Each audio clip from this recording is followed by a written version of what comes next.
Perché esiste il Pride? Da cosa nasce? E perché ancora oggi è così importante? Tutto parte da una notte del 1969, quando una sanguinosa rivolta cambiò per sempre la storia. Ma partiamo dall'inizio. Prima di continuare mi presento, io sono Valerio e qui sui social racconto storie, curiosità e fatti di cronaca riguardo il mondo LGBT. Se vuoi sostenermi in questa missione di divulgazione iscriviti e lascia like al video. Negli anni 60 essere gay era considerata una malattia. Nella maggior parte dei paesi si veniva ghettizzati, identificati come diversi e perciò emarginati. L'unica illusione di libertà era incontrarsi in locali queer dove sentirsi accettati.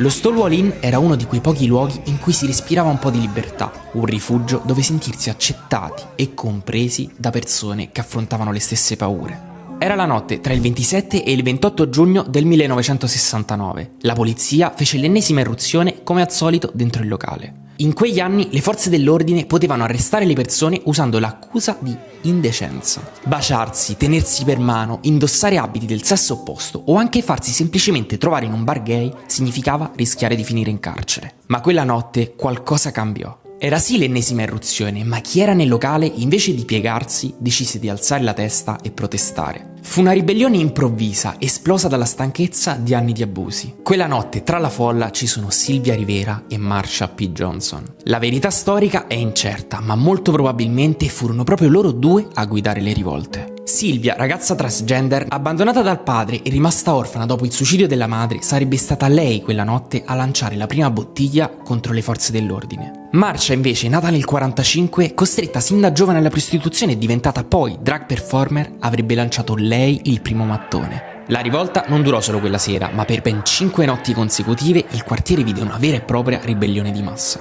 Lo slogan più usato nel corso della rivolta era "Say it clear, say it loud, gay is good, gay is proud", ovvero dillo chiaro, dillo forte, essere gay è un bene e un orgoglio. Il movimento che nasceva quindi non era più solo di rabbia, ma di consapevolezza, quella di non essere più trattati come peccatori, ma come esseri umani. Un anno dopo, il 28 giugno 1970, è la data simbolo in cui New York fece la prima manifestazione sui diritti delle persone appartenenti alla comunità LGBT. Scesero in strada non più per ribellarsi, ma per rivendicare con orgoglio la loro identità. Si voleva dimostrare al mondo che baciarsi non significava essere indecenti. In Italia la scintilla arrivò a Sanremo nel 1972, quando un gruppo di attivisti interruppe un congresso medico che definiva l'omosessualità come una malattia. La stampa parlò di Stonewall italiana. Nel 1979 a Pisa venne organizzata la prima manifestazione ufficiale e autorizzata, ma il vero e proprio Pride venne organizzato a Roma nel 1994 dal Circolo di Cultura Omosessuale Mario Mieli.